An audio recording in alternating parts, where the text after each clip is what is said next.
Hi, everybody, and welcome to our workshop on how to do research and get published. Today, we are going to be focusing on how to respond to reviewer comments. If you could head to the next slide, please. I'd like to introduce you to the team who will be part of today's presentation. My name is Sean Scarisbrick. I'm a marketing manager on the author marketing team here at Sage. My primary role is to provide support to authors and reviewers as they move through the publishing process, with a particular focus on providing targeted resources to provide support at the appropriate time in the publication process.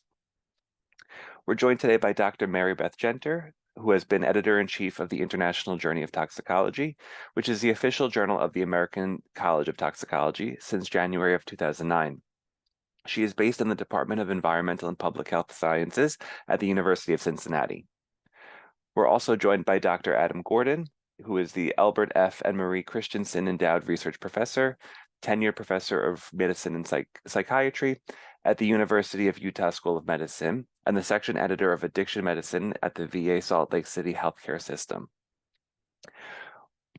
Also, Jessica Hill is a publishing editor on the US STM Journal editorial team. Jessica has been working in peer review publishing. She began working in peer review publishing in 2012, and at Sage, she manages a range of nursing and medicine journals. We're also joined by Jim Baldwin, an executive editor at Sage, who has worked in academic publishing for over 15 years, now leading the peer review and development of Sage's engineering and physical science journals.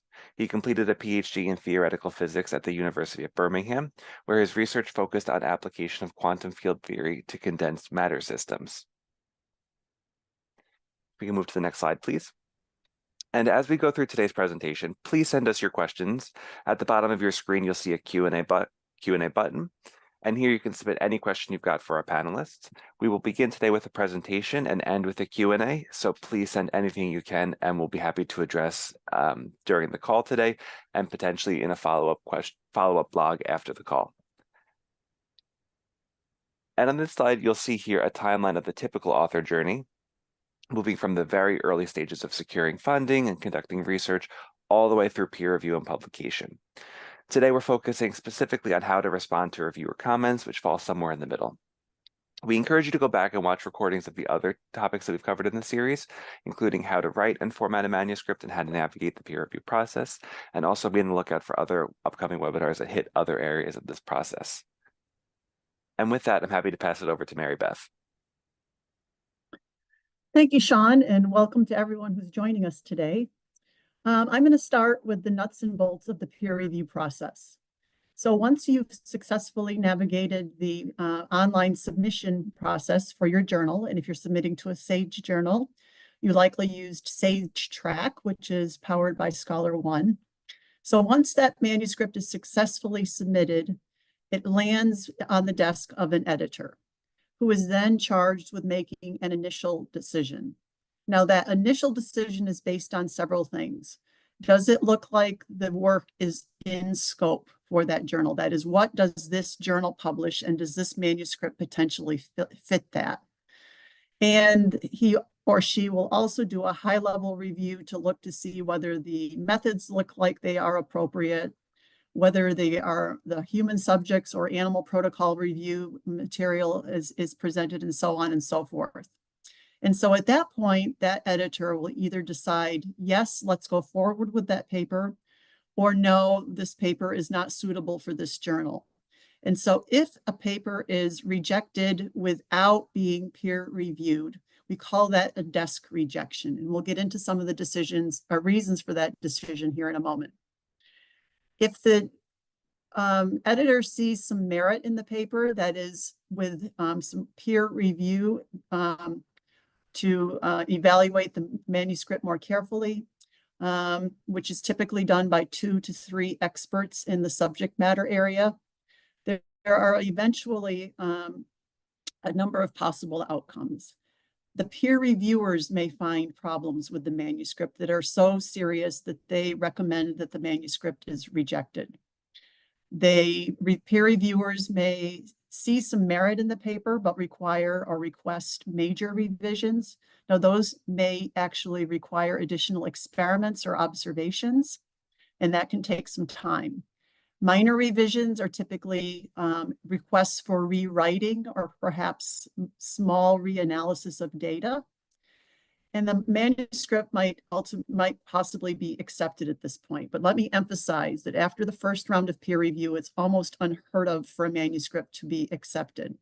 And so this process, once you enter the peer review process, might take 2 or 3 rounds of communication between the peer reviewers, the editors, and you in order to get the manuscript into a point where it's ultimately acceptable. So next slide, please. So why do we have desk rejections? That is, why do papers get rejected before peer review? The most common reason for my journal, and I'm sure for many others, is that the submitted work is outside the scope of the journal.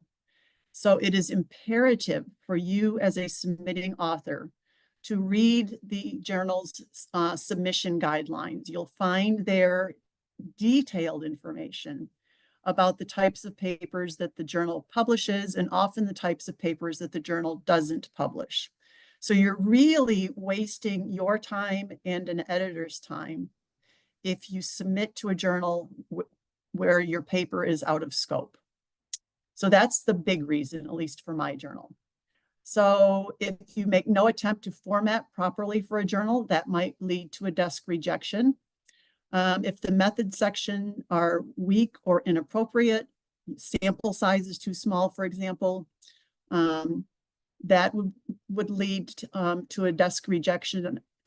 And if the manuscript is just hopelessly poorly prepared, that is, the grammar is terrible, the spelling is bad, the English usage needs a ton of work, it might be desk rejected.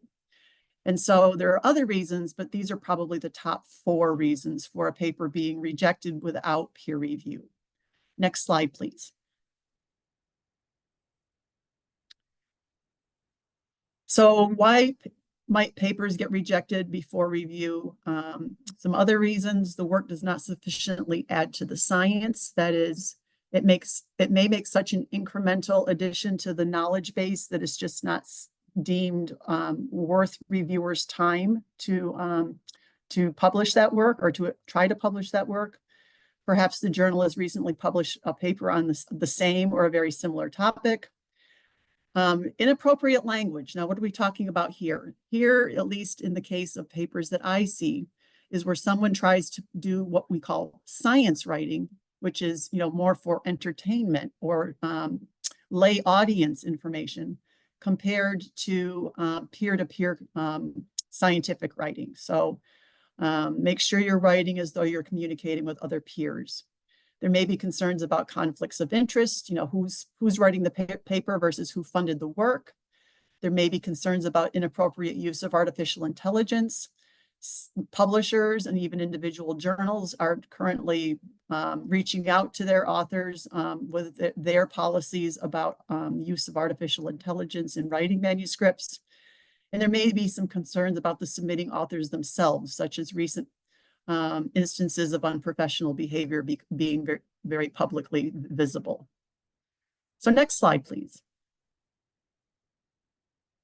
So now let's dig in just briefly as to why papers are rejected after peer review. So this is a paper that the reviewers have been requested to comment on by the editor or an associate editor. And so comments come back from those peer reviewers. So the reviewers may not be the contribution of the paper to the knowledge base. That is, again, that incremental increase in knowledge. The paper's methodology might be fatally flawed. Now, an editor might not pick up on that because we're not experts in everything, but peer reviewers who are subject matter experts may pick up on flawed methodology. It may require just extensive rewriting. Again, problems with methods. A paper that ignores the existing literature, that is, does not try to put their findings in the context of what's already known, may be rejected after review. There may be specific sections of the paper that are weak, and perhaps the paper was ill-focused. Next slide, please. So finally, you may get that desk rejection, you may get rejection after peer review. So how do you handle that? So Keep in mind that peer reviewers' comments are there to enhance your paper, so don't overreact. Don't take it personally. Many very successful scientists and authors have manuscripts rejected, so it's not just you, so don't take it personally. What you should do is read the reviewer comments and editor's letter very carefully, focus on why the manuscript was rejected, rework the paper to address the reviewer concerns. Under no circumstance should you submit the same manuscript without revision to another journal. Because as I mentioned, if it goes for peer review, it goes to subject matter experts, and different editors may find the same subject matter reviewers to review your paper. So now I'm going to turn things over to Adam as he will start to discuss how to handle those requests for revisions of a manuscript. Thank you, Mary Beth, and thank you all for being here today.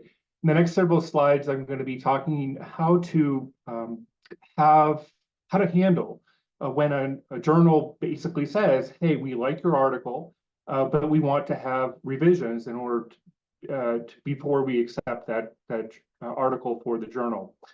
It's important to realize that there are some important considerations. Number one, if you get this decision that the journal would like you to revise and resubmit the article, it's an endorsement that you've gone through that first phase. You've gone through the first phase of potential desk rejection, and it's an endorsement of your work. You've made it. You have the journal's and the editor's eye that this may be a potentially publishable article. It's also an invitation to work with you through the peer review process. The reviewers may have suggested some suggestions to your article, and the editor has agreed that there may be some suggestions to improve your article, and it's an invitation for you to work with the editor and the reviewers, for that matter, in order to improve your work and eventually get it published. And it's also a serious ask for you to consider the views of others, potential colleagues that are looking at your work and trying to improve your work as it gets out to the public. The reviewers are providing information that potentially be questions or concerns that a reader would have if you had published the article without any review process. So it's really important to take the advice of these reviewers and the editors to improve the work that you've submitted. It's important to realize that the revision process, as you revise and resubmit the article, is not a personal attack on you. It's not a personal affront that you've done something bad. It's an invitation to work with you to improve your manuscript.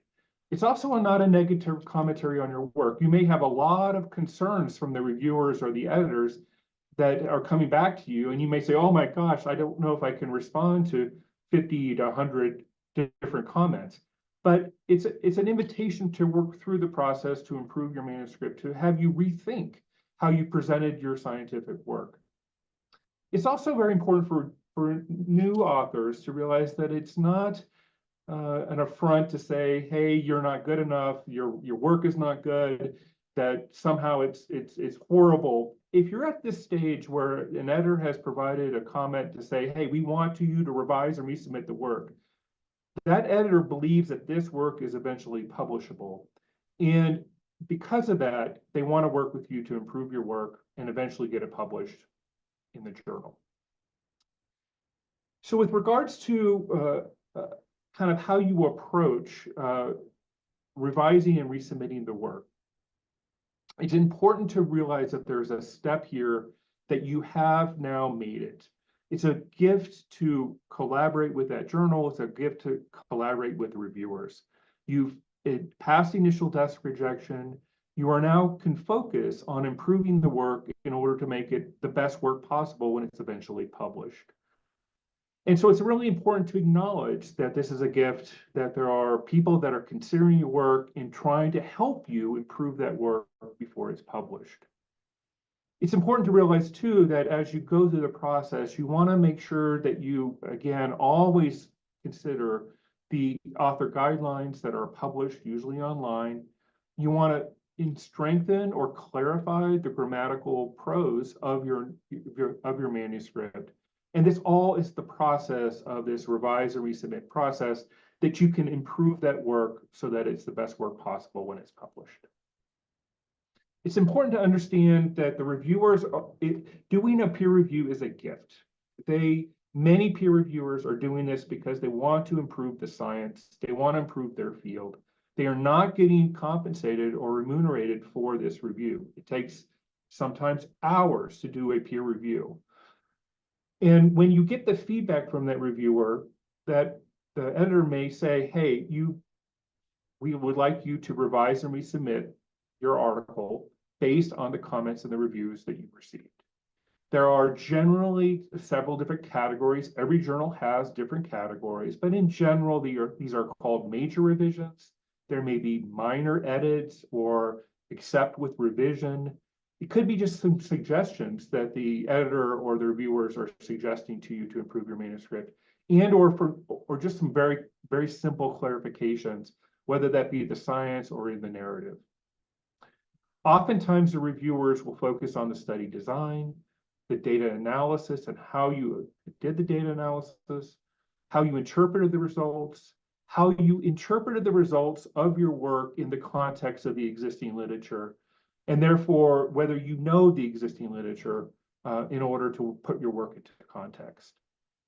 The bottom of the slide here gives some general guidance about how to prioritize responses in a response letter and or in a revise or resubmit process.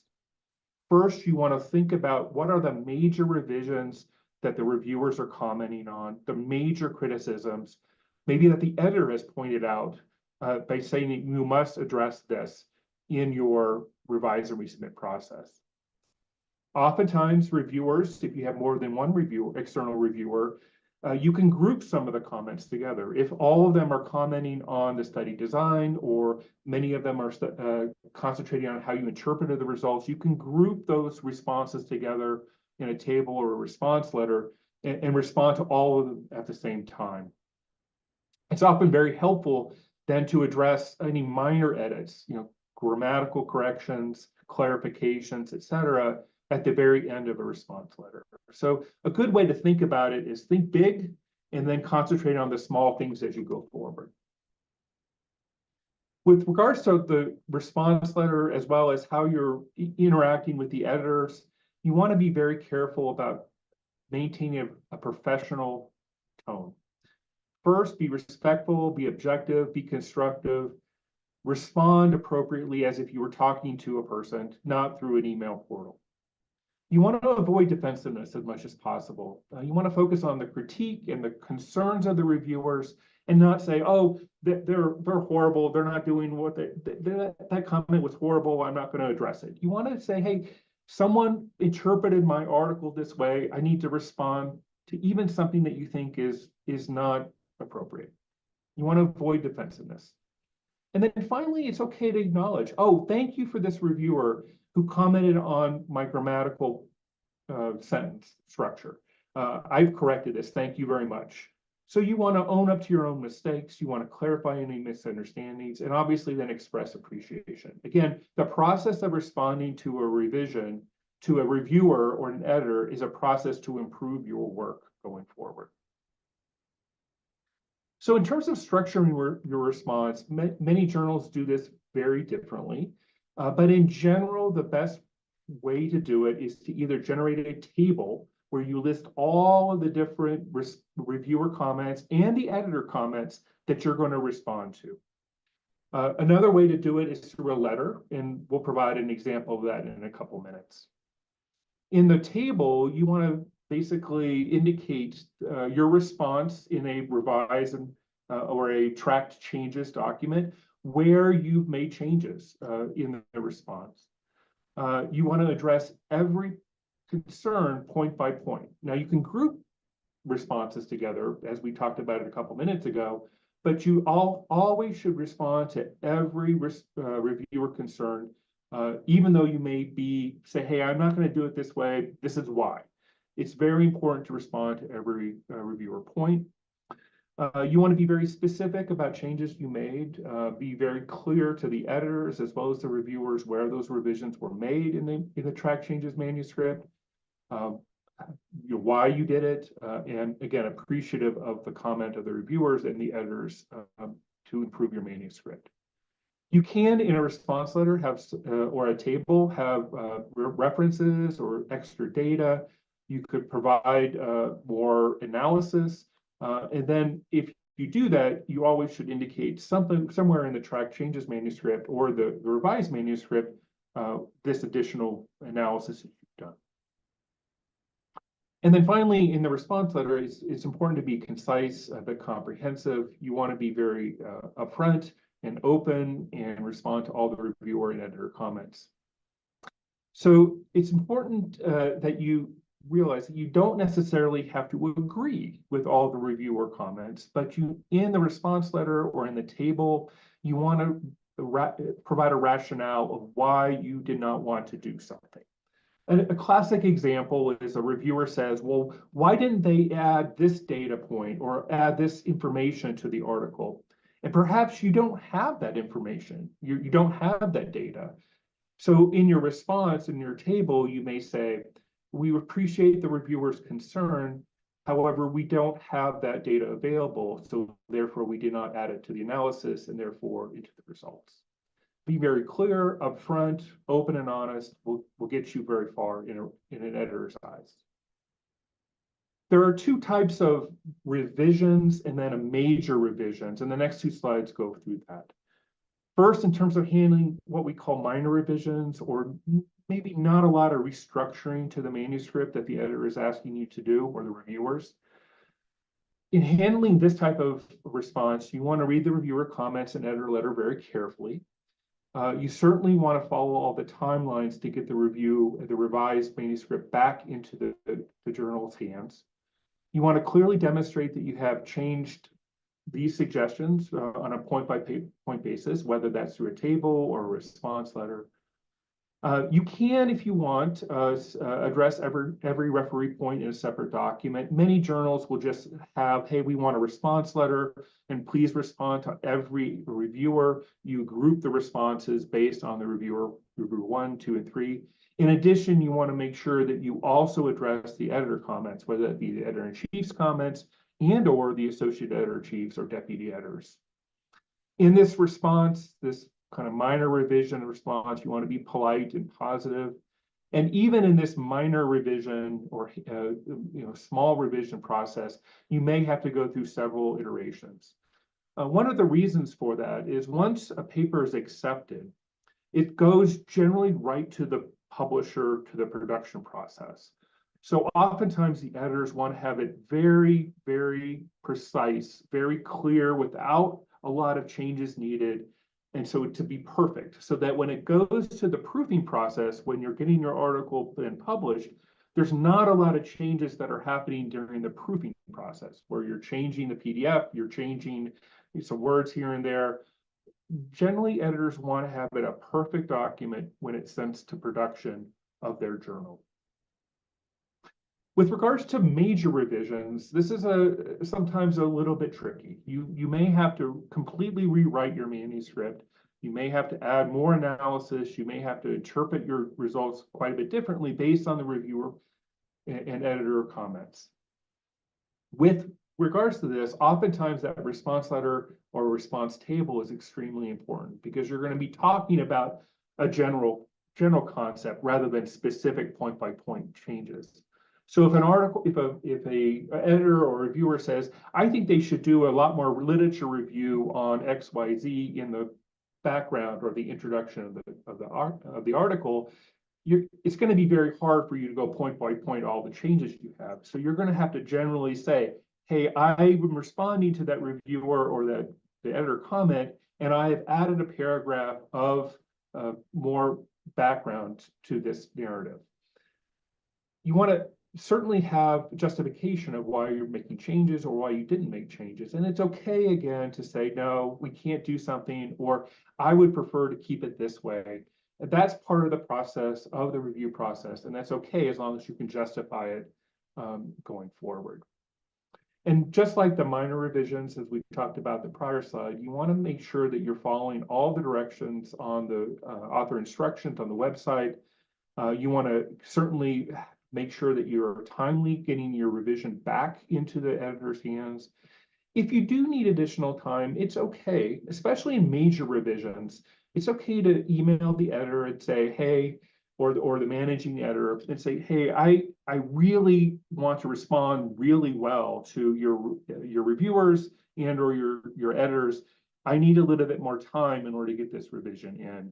Can I ask for an extension? And usually you want to ask for an extension, maybe 1 or 2 weeks. No, you don't want to ask for an extension for a year because your work may be not timely anymore. So you want to ask for, 1, 2, 3, 4 weeks at the most. Next couple of slides, I'll give you an example of a typical response that you would have for a journal. Most journals will ask for a cover letter. And I put on this slide here a cover letter recently where I was an author, and I'm responding to a revise and resubmit decision from a journal. It's important, I thought it would be good to go through this a little bit about how an author can really clearly make sure that they're responding to the concerns of an editor, the reviewers, and the journal. Certainly, you want to be very appreciative right off the bat. In this, at the very bottom of the slide, I say, we believe the review process has greatly improved the manuscript. You want to identify in the manuscript what the title is. You want to give the number of what the article was for that journal, etc. It's really important. And then indicate what you've done. So you provided a detailed response, and I provide several different the track changes article manuscript. I have the clean manuscript. The description of a little bit about what the major changes were or what the work was. Again, always want to indicate if it's been presented somewhere at a conference. And the last paragraph here, it's always nice to say that your work is going to be highly cited because editors want highly cited articles that they publish. And then you want to then indicate how the manuscript type has changed. Maybe there's word count issues or making sure that you're within the scope of what the author guidelines are for a specific journal, etc. Okay, so this is a typical way of writing a cover letter. When you're dealing with a response letter, it's a different article. Generally, some journals will have a cover letter be the response letter. Usually it's 2 separate points. The cover letter is basically to introduce the revision, and then the response letter is the actual changes of what you're going to be doing with the manuscript. So this is an example of a paragraph or 2 at the very beginning of a response letter, where it indicates what the article is, the title, again, what the journal's number or identification is of it. In the middle part of this slide, you see that we clearly indicate that there are responses below, that the blue typeface are the reviewer's suggestions. It's indicated by an author response of R1, response of reviewer 1. The first comment of reviewer 1 is R1.1, for example. And then also we indicate in the response letter that there is where in the revised manuscript, usually the track changes manuscript, where these changes actually occurred. So it's really helpful for the editor then to take that response letter and say, these are the changes that have happened. And if I need to go into the revised manuscript, this is where it is. So it's very clear. You're guiding the editor, you're maybe even guiding reviewers to look at where these changes actually occurred. It's okay to make some minor changes or grammatical changes if you see it that the reviewers haven't even comment on. So that third paragraph at the very bottom there says, hey, we made some minor corrections by rereading the work. And then finally, be very appreciative again that this has improved the work. We appreciate the review process. So a typical way of responding to a comment is you want to be very clear, very open about how the changes were made. So this is reviewer 1. His 6th comment was, would you provide a figure displaying, the project and include definitions of terms and organizations that are pertinent to the project. And so in the response letter, not only do I say that we made a figure, but I'm actually putting the figure in the response letter so the editor clearly knows that this is how it's changed. And indicated in the red, as you see in the bottom there, where in the revised document, page 47, where this actually is occurring. Very clear, open, non-argumentative. Thank you for that comment. Moving forward. With regards to dealing with conflicting reviews, there are some reviewers that say one thing and another reviewer says the other thing. And how do you respond to that? Generally, what you want to do is to use the editor's guidance here. Oftentimes, the editors say, I prefer reviewer one's comment over reviewers two. But you want to acknowledge both viewpoints. And in fact, sometimes you can mitigate within your revised manuscript how to both address both comments of the reviewers. Sometimes you want to be very clear about talking to the editor and say, hey, I can't respond to this reviewer without making this other reviewer upset. How do you want me to address that? And that's okay to ask during the revise or resubmit process. Regardless of what you do, you want to make sure that your manuscript remains coherent and very clear. With regards to closing a response letter, at the very bottom, you want to recap any major changes and key improvements that you've had. Again, thank the reviewer for their feedback. Reaffirm your dedication to improving the manuscript in future iterations of the revise and resubmit process. And remember that, as Mary Beth had mentioned, that sometimes you have to go through several iterations. You may have to revise and resubmit this several times as you're moving and improving that manuscript closer to publication. So an example of a closing response letter is this. In summary, thank you again for considering these changes. We believe the review process has greatly improved our manuscript, and our changes make this manuscript much stronger. We look forward to any further feedback or suggestions to improve the manuscript. Collegial, a process of collaboration during this review, revise, and resubmit process is really essential. So with that, I'm going to hand it over to talk a little bit about how to contribute as a reviewer to Sage journals and all peer review journals. Hi, so as you engage with the peer review process, remember that it's a two-way street. If you've submitted a paper to a journal, consider giving back by offering to review for that journal. Not only does reviewing help you improve your own research through exposure to other work in your field, but it can allow you to contribute to the academic community and support the journal to which you're submitting. It's a valuable way to build your skills in critical analysis and writing, and it strengthens the overall quality of the research being published. And on the next slide, I want to highlight some of the support that we offer to help you in the peer review process. Sage offers a number of resources, benefits, and rewards, including how to be a peer reviewer webinar.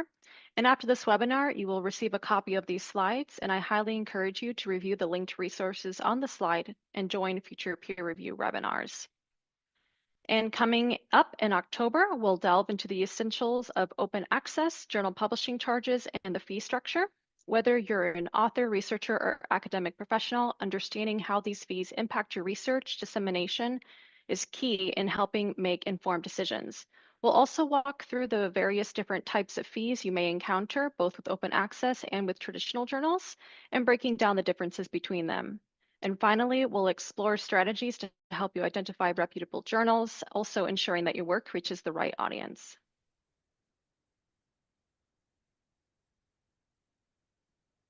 And on the next slide, you'll see some other upcoming webinars from us. So October 23rd, as Jessica mentioned, is our open access webinar. And November 12th is a webinar particularly for those who have published before, how to promote your article and impact policy.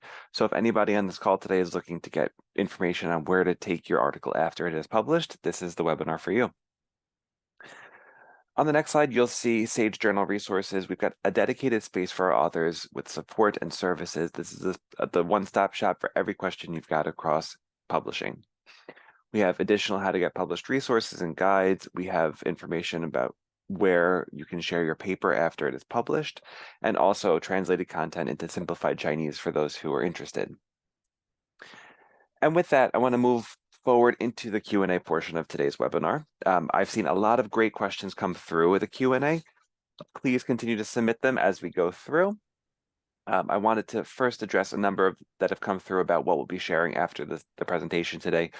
For everyone who is joining us live, you will receive the slides, you'll receive a link to the recording, And we will be sending certificates of attendance to anybody joining. Just to note that we won't be able to send personalized certificates to everybody. This is a tech improvement we are hoping to address in future webinars, but just so you know that it's not something we're able to offer for this call today. So now to move into the Q&A, and please do continue to send over your questions. I've got a really great question here about when you have a paper and you've got two reviewers who maybe have different views. So how do you handle when two reviewers have opposing opinions on your manuscript? So for example, somebody loves the structure of the introduction and the other really dislikes it and wants it completely changed. What tips do you have for taking that forward? I'm happy. Am I audible? Yes. You are. Great. So yeah, just from my point of view, it depends somewhat on the part of the paper you're talking about. So for the example, the introduction, it's a very important part of the paper. It has to be done well. It's very, very important. But there are subjective aspects to that. And some reviewers may like it one way or another. With that case, I think it's okay to go with what you think is best, but make it clear to the editor that that is what you were doing. So when you respond, say, okay, I've left my introduction like this, or I've rewritten it like this to respond to a certain reviewer comments. But I'm aware there were about this, but I think this is the best way to present it. As long as you're open with the editor that you're doing that, it's okay. For more kind of technical parts of the paper, again, you are the expert in a sense as the author. So what you understand for your work is actually better than what everyone else understands. So go with what you think, but again, address that with the editor in your reply to comments. It's always important to do that. And I think I'm sure Mary Beth and Adam would touch on this as well. The human beings and they want to help. So always just be open with them, with your responses. I don't know if someone else wants to make a similar comment or a different. Well, I'll just say that as an editor, we often learn from the peer review comments that we see, and that can really help us help you make a good decision as to the next step or the direction to go. And following up on Jim's example here, your introduction and your discussion should not be mirror images of each other. They both have different purposes in a manuscript. And so, lay out the problem, the question you're going to answer, and how you're going to do it in the introduction, and then put the findings of your work that you've just accomplished in context with what was already known, and explain really clearly how that moves the field forward. Yeah, I agree with all that. I would say that you want to acknowledge both reviewers and their concerns and their perspectives. But it's okay then to say, okay, but I'm going to choose to go with reviewer 1 rather than reviewer 2 in terms of the comment. If you have a concern about not where to go, whether to be with reviewer 1 or reviewer 2, it's okay to approach the editor, I think, at that point and say, I have two ways I could go. Which way do you want me to approach this? Remember, as mentioned, editors are people too. I think an editor is as a mentor. They are here to help you. They want to make sure that you get to the best publication of your article as possible. So use their guidance going forward. Great, thank you all. That was very helpful. We have another question coming through about how to address a comment that is kind of unclear. So what tips do you have if there's a comment that comes through from a reviewer that you're just not sure what to do with? You're not sure how to take action on it.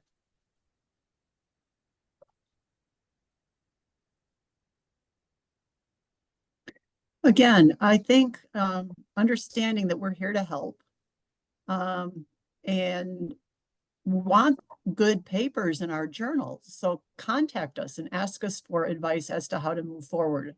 I know I used to be very intimidated by editors, but now that I am one, I'm wearing a different hat. I'm feeling kind of a mentoring role as I guide papers through the publishing process.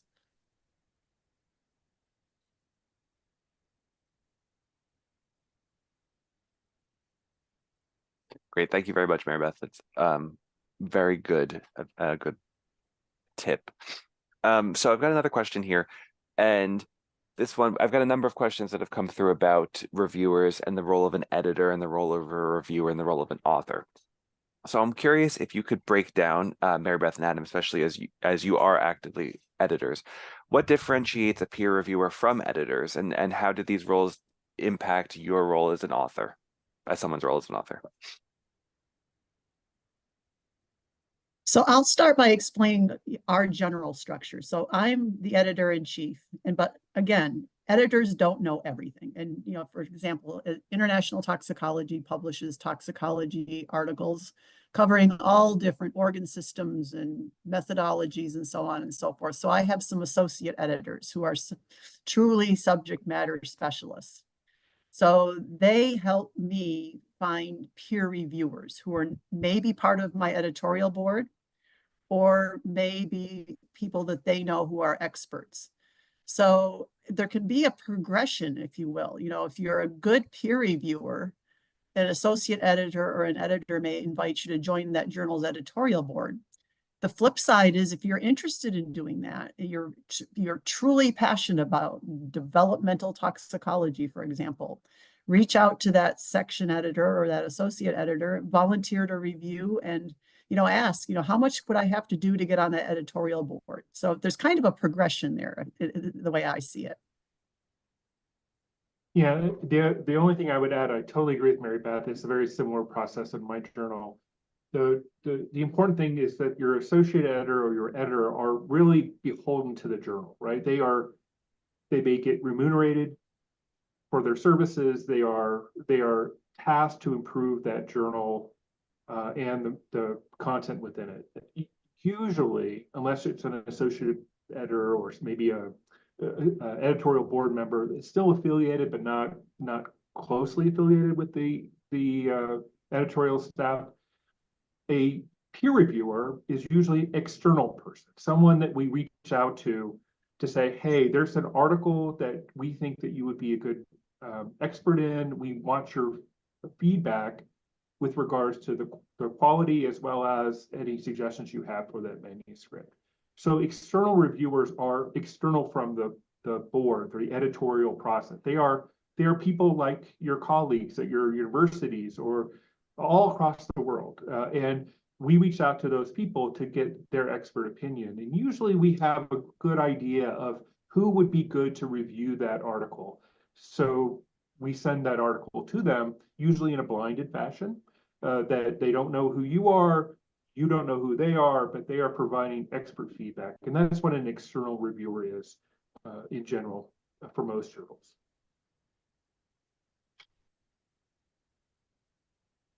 Great. Thank you very much, Adam, Mary Beth. It was very helpful to hear your side of it. We've got a number of comments coming through about rejection and rejections that people believe that doesn't come with a clear reason. So I've got one question that says, I received a rejection without any clear reason. Is there anything I can do? What should I do to learn why I was rejected?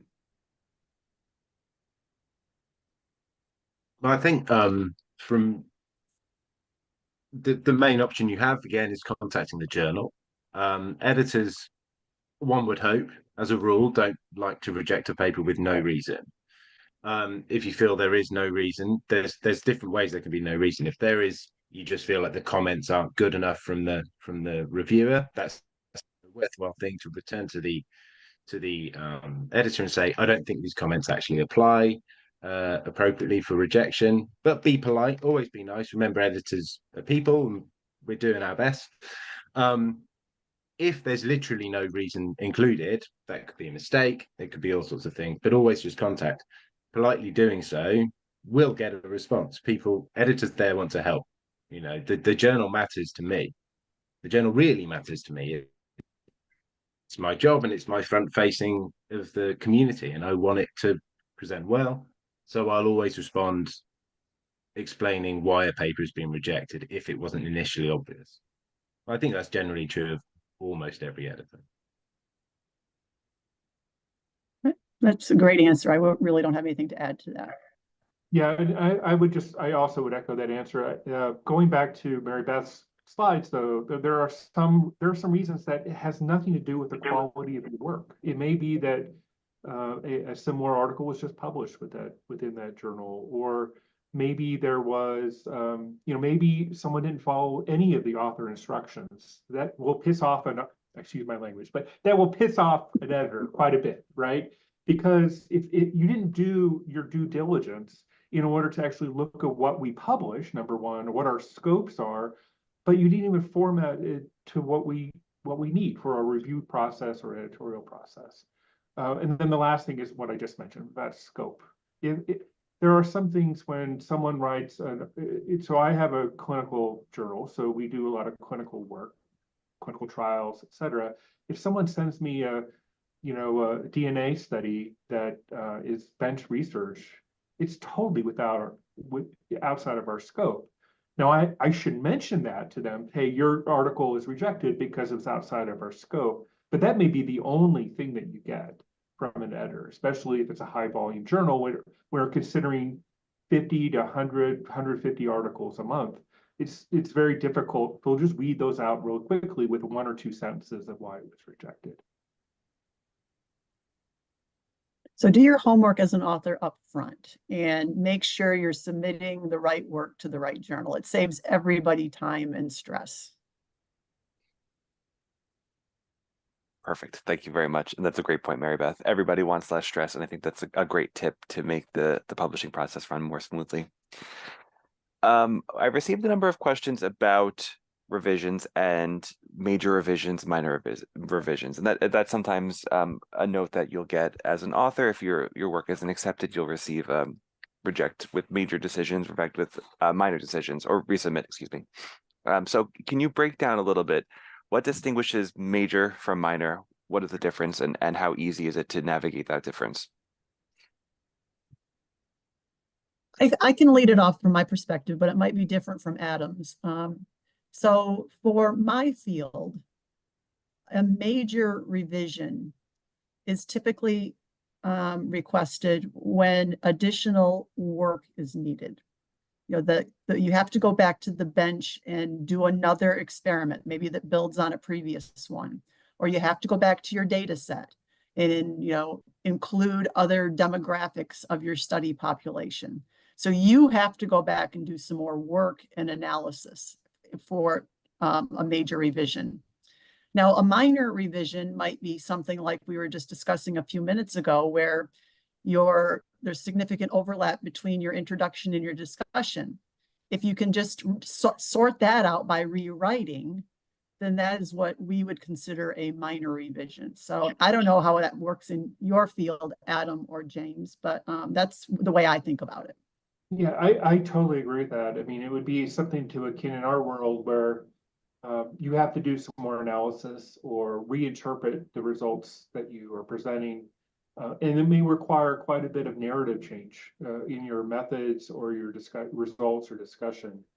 Another thing that editors sometimes use in terms of thinking about a minor revision versus a major revision, that if the comments can be responded and you can respond to them, and it just goes to the editor, and the editor says, yes, they've responded to things and they could do it, then I don't have to send it out for re-review to the external reviewers anymore.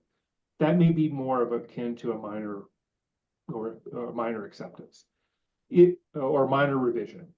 But if I'm thinking, hey, there's a reviewer here that's really concerned about a certain thing, and I'm going to send this, if the authors send in the article again and revise or resubmit it, and I'm going to send it out to the reviewer again to see if they were attentive, the authors were attentive to that reviewer's concern.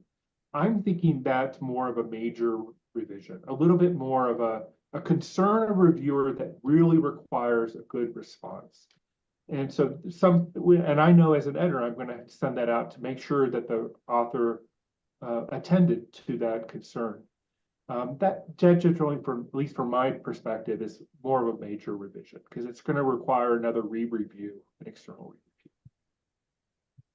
Yeah, from a kind of physical sciences point of view, it's a very similar kind of story. There is the kind of intangible, this feels big, this feels small. kind of point. But we'd have rules of thumb, rules kind of side of things might be, so if it's a theoretical paper, if your assumptions in the first place are kind of proved to be inappropriate, that questions the entire paper. So at that point, I can't really follow, your axioms don't work. I can't follow from there. That to me would be actually a reject with a resubmit. If it's a case of there is a fundamentally difficult mistake in your mathematics, that's kind of which then leads to incorrect conclusions. I do that as a major revision. If it's just a kind of dotting the T's, crossing the I's in a kind of abstract, perhaps grander sense, sure, that would be a minor revision. Experimentally in physics, again, if it was you had to go and rerun experiments, depending on the level of that rerunning, that would probably be a reject and resubmit the work, because it kind of can become a new piece of work. But the major revision would actually be the results are what they are, you've interpreted them wrong, or wrongly, but disingenuously or whatever, and you need to go away and think about that. And a minor revision again would be a kind of, you need to tweak your interpretation here, or tweak your presentation of your work. Your work is fundamentally sound, but its presentation is perhaps off a bit. Yeah, I just want to also point out that every journal has different categories of this, so we have to be a little bit cognizant of that. Like our journal, we have an accept with revision category, which means that we've accepted your work, but you have a couple little dotting the I's, crossing the T's, some grammatical issues. We want to make sure your table is perfect before we send it to production. So at that point, if you're in that category, you got accepted. You just have to kind of change a couple words here and there and move forward. And then other journals would have a minor revision or major revision, complete rewrite category. There's all these different categories that people have. But so you want to follow this specific journal guidance. And usually in an author instructions, they'll say, here are the type of responses you'll get when you submit your article. Accept with revision, major revision, minor revision, accept, rejection. And so you want to be cognizant of that, do your due diligence of understanding what that decision means when you do get that decision back to you. The point is, these are labels. They are semantic terms. They are as big as they are. If you receive something that someone has called a major revision and you don't feel it's that major, well, cool. I mean, it doesn't matter really. You need to address the problem, whether it's considered major, whether it's considered minor. You need to address that problem. You may even receive feedback from an editor who says, wow, this looks minor to me, and they shoot it off, and you go, well, actually, this is breaking everything. And so that actually ends up being quite a lot of work, in which case contact the editor and say, actually, this is a big deal. I haven't thought of this. This is really useful, or this is terrifying, whatever.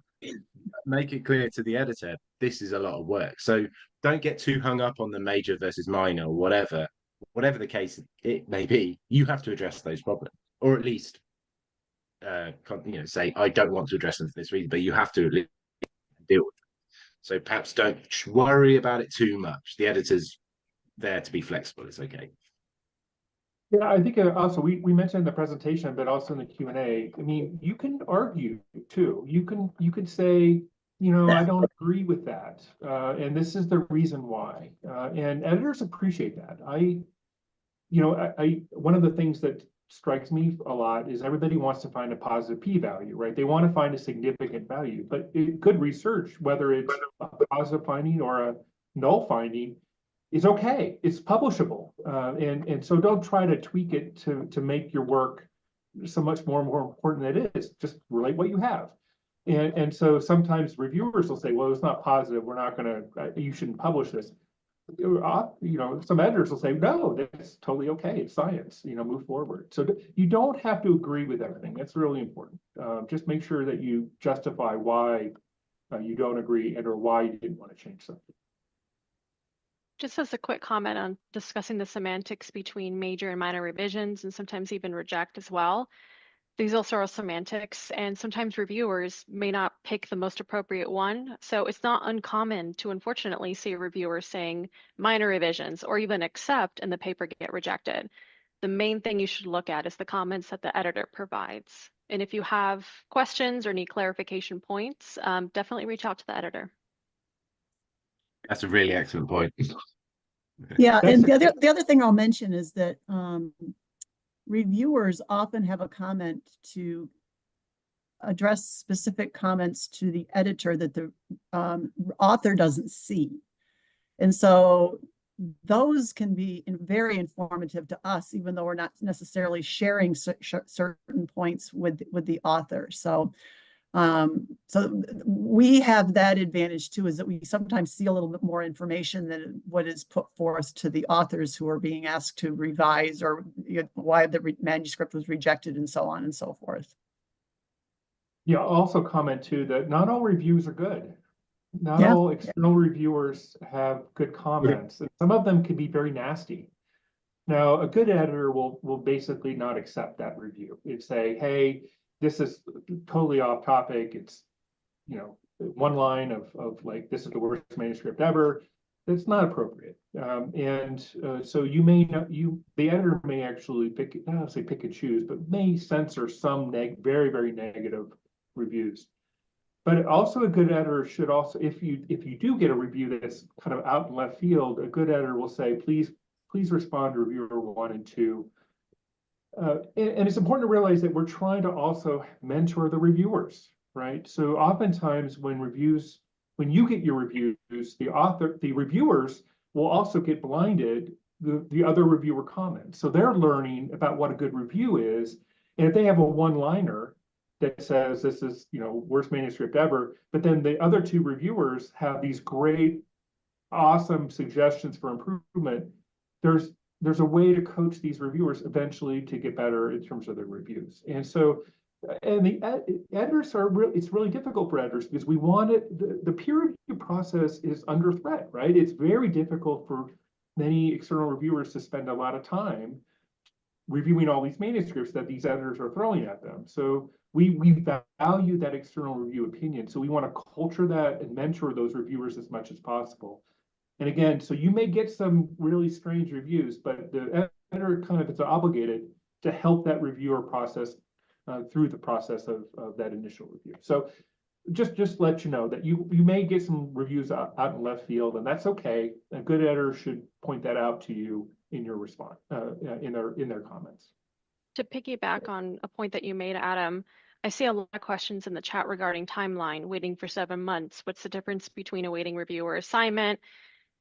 Please be patient with the process. The editor might get 3 reviews back, and one of them might not be great, and 2 of them are contentious, and unfortunately they might need to get a 4th opinion or a 3rd, and that time is very well spent. And while you want to hear back, everyone wants to hear back, be patient and ask for clarification from the editor. They haven't forgotten about you. We have automated reminders in the system, but reach out and please be patient.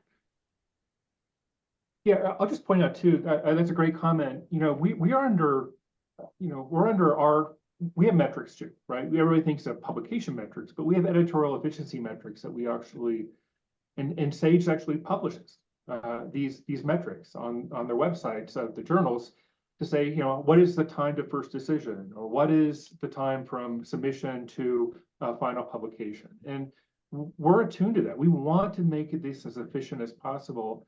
But there are some papers that linger because of certain concerns, or we want to get more opinion on. So be patient. Very rarely is an article lost. We know where it is. We want to get it back to you as soon as possible. We have this peer review process that can take some time. But we do want to make sure we get this.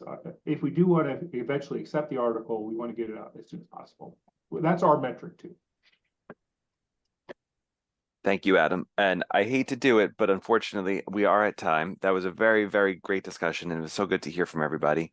Thank you to everybody who joined us today and sharing all of your questions in the Q&A. We tried to address as many as we could, but we will continue to address them in a follow-up post on the Sage Perspectives blog, which I will share a link to once that is ready. Thank you to our external speakers, to Adam and Mary Beth, for joining us today, and of course to my Sage colleagues, Jessica and Jim, for joining us. I hope to see everybody in the call in an upcoming webinar. For those interested in more peer review work, we have our How to Be a Peer Reviewer webinar series. In November, we have a specific one for those in clinical research, and then in February of next year, a general one for anybody looking for basic information about peer review. So with that, I hope to see you in a future webinar, and in the meantime, take care. Thanks again. Okay.